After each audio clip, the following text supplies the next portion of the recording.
यज्ञ द्वारा रोगों की चिकित्सा। तत्वों में वायु बहुत सूक्ष्म है।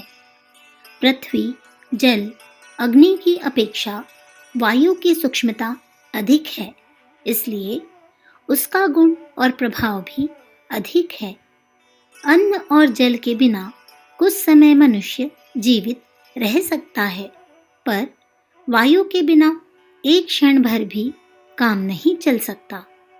शरीर में अन्य तत्वों के विकार उतने खतरनाक नहीं होते जितने कि वायु के विकार। जिस स्थान पर वायु विकृत होगी, वही अंग तीव्र वेदना का अनुभव करेगा और अपनी समस्त शक्ति खो बैठेगा। वायु प्राण है, इसलिए प्राणवायु पर जीवन की निर्भरता मानी जाती है। सांस रुक जाए या पेट फूल जाए तो मृत्यु को कुछ देर नहीं लगती। लोग वायु सेवन के लिए जरूरी काम छोड़कर समय निकालते हैं। जहाँ की हवा खराब हो जाती है, वहाँ नाना प्रकार की बीमारियाँ, महामारियाँ फैलती है। इसलिए बुद्धिमान व्यक्ति वहाँ रहना पसंद करते हैं जहाँ की वायु अच्छी हो। प्राणायाम करने वाले जानते हैं कि विधि पूर्वक वायु साधना करने से उन्हें कितना लाभ होता है। निसंदेह वायु का स्वास्थ्य से अत्यंत घनिष्ठ संबंध है और वायु के प्रयोग द्वारा मनुष्य अपनी बिगड़ी हुई तंदुरुस्ती को ठीक कर सकता है। चिकित्सा जितनी स्थूल होती है, उतना ही कम प्रभाव डालती है। चूर्ण, चटनी, आंवलेह आदि के रूप में ली हुई दवा पहले पेट में जाती है, वहाँ पचती है, तब रक्त बनकर समस्त शरीर में फैलती है और अपना असर दिखाती है। यदि पाचन न हुआ तो वह दवा मल मार्ग से निकल जाती है और अपना असर नहीं दिखाती। जिनकी पाचन शक्ति ठीक नहीं होती, उन्हें पुष्टाई के पाक कुछ भी फायदा नहीं करते, क्योंकि वे दवाएं बिना पचे मल द्वारा बाहर निकल जाती है। ऐसी दशा में पतली पानी के रूप में तैयार हुई दवाएं अधिक काम करती है, क्योंकि स्थूल आहार की अपेक्षा जल जल्दी पच जाता है। इंजेक्शन द्वारा खून में मिलाई हुई दवाएं और भी जल्दी शरीर में फैल जाती है। हवा का नंबर इससे भी ऊंचा है। वायु द्वारा सांस के साथ शरीर में पहुंचाई हुई हवा बहुत जल्दी असर करती है। जुकाम जैसे रोगों में सूंघने की दवाएं दी जाती है।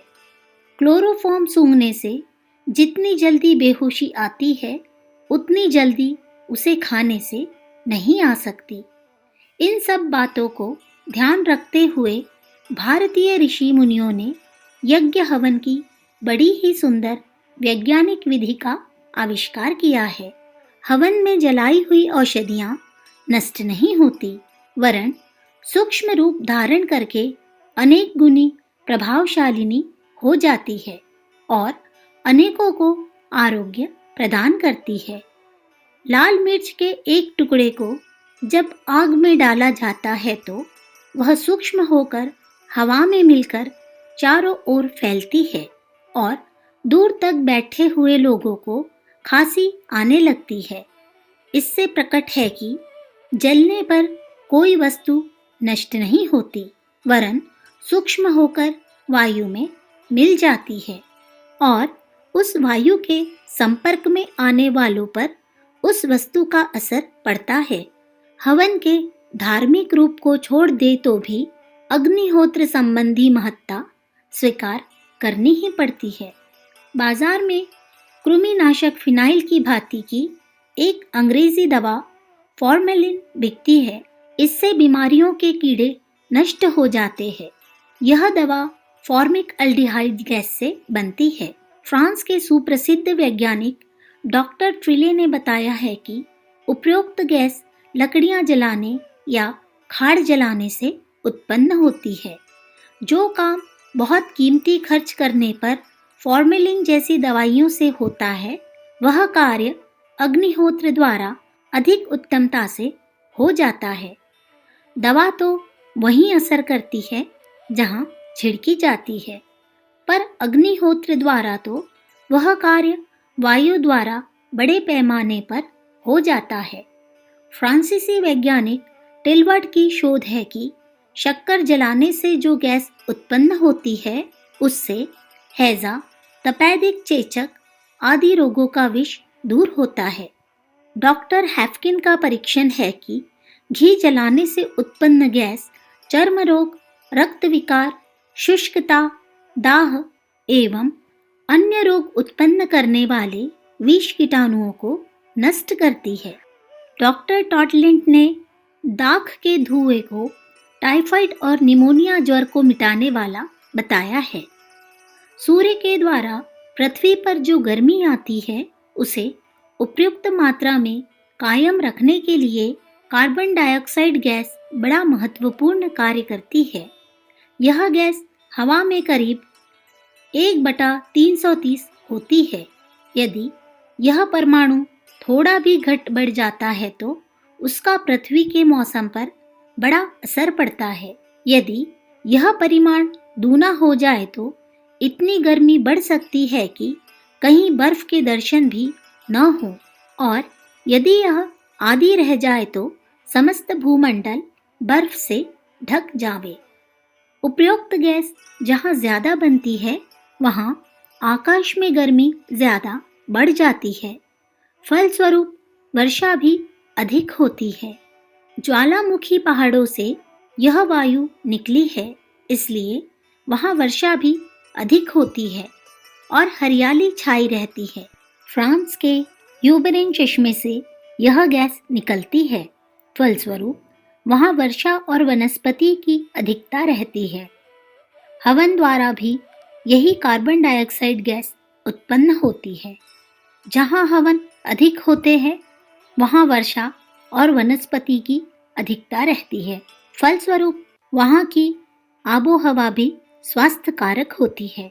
गीता में भी ऐसा ही संकेत किया गया है। हवन जहाँ एक धार्मिक कृत्य है वहाँ वह मानसिक और शारीरिक स्वास्थ्यता प्रदान करने वाला भी है। यज्ञ में लोक कल्याण के लिए समिष्ट आत्मा परमात्मा की उपासना के लिए अपनी वस्तुओं का त्याग समर्पण होम करने से परमार्थ, त्याग, उदारता एवं पवित्रता की मनोभावनाएं उत्पन्न होती है। ऐसी भावनाओं का उदय होना अनेक प्रकार के मानसिक रोगों को निर्मूल करने के लिए सर्वश्रेष्ठ उपचार है। कार्बन डाइऑक्साइड गैस बढ़ने से वर्षा की अधिकता द्वारा संसार की समृद्धि बढ़ती और आबोहवा शुद्ध होती है।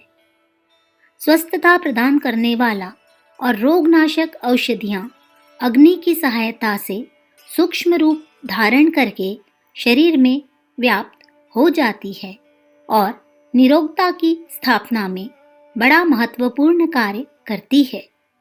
फेफड़े और मस्तिष्क के रोगों के लिए तो हवन द्वारा पहुंची हुई औषधि मिश्रित वायु बहुत ही हितकारी सिद्ध होती है। होम्योपैथी चिकित्सा पद्धति के आविष्कारक डॉक्टर हनीमैन ने अपनी पुस्तक ऑर्गेनन ऑफ द मेडिसिन्स की 190वीं धारा में औषधियों सूंघने की महत्ता को स्वीकार किया है। एलोपैथिक डॉक्टर की क्रियोसॉट और यूकेलिप्टस ऑयल आदि का इनहेलेशन बनाकर सूंघाते हैं। आयुर्वेद तो धूनी देने, धूम्रपान करने आदि के विधानों से भरा पड़ा है। जिन स्थानों की आबोहवा स्वास्थ्य के लिए विशेष रूप से लाभदायक मानी जाती है वहाँ की हवा में ओजोन नामक एक गैस पाई जाती है। यह एक प्रकार की तीव्र ऑक्सीजन है। यदि हवा में इसका 25 लाखवां भाग हो तो भी वहाँ की वायु बहुत उपयोगी होती है। हवन द्वारा ओजोन गैस उचित मात्रा में प्राप्त होती है। इस प्रकार साधारण स्थानों में भी शिमला, नैनीताल जैसी शुद्ध हवा घर बैठे मिल जाती है। सोने का एक टुकड़ा यूं ही किसी को खिला दिया जाए तो कुछ लाभ न होगा, किंतु उसी सोने को सूक्ष्म करके भस्म या वर्क बनाकर खिलाया जाए तो अधिक फायदा होगा। बादाम यूं ही खाया जाए तो उतना लाभ न होगा, पर यदि उन्हें पत्थर पर पानी में घिसकर खाया जाए तो अधिक लाभ होगा। कारण यह है कि किसी वस्तु को जितना सूक्ष्म बना लिया जाता है, उतनी ही वह लाभदायक हो जाती है। औषधियों के बारे में भी यही बात है। पीपल का एक टुकड़ा यूं ही खा ले तो उसकी कुछ विशेष उपयोगिता नहीं, परंतु 64 पहर लगाकर घोटने के बाद जो 64 पहरा पीपल बनती है, वह बहुत लाभप्रद सिद्ध होती है। सूक्ष्मता से शक्ति उत्पन्न होती है। होम्योपैथी में सूक्ष्मता के अनुपात से ही पोटेंसी बढ़ती जाती है। यज्ञ द्वारा औषधियाँ सूक्ष्म होकर बहुत उपयोगी हो जाती है और तुरंत लाभ दिखाती है। जो पोषक पदार्थ हवन में जलाए जाते हैं, वे रोगी के शरीर में प्रवेश करके उसकी बल वृद्धि करते हैं। ग्लूकोज का एक छोटा इंजेक्शन एक सेर अंगूर खाने की अपेक्षा अधिक शक्तिवर्धक होता है। इसी प्रकार चटाक भर घी खाने की अपेक्षा रोगी व्यक्ति उसके हवन द्वारा अधिक बल प्राप्त कर सकता है। अखंड ज्योति, जून 1946, पृष्ठ संख्या 10, 11, 12।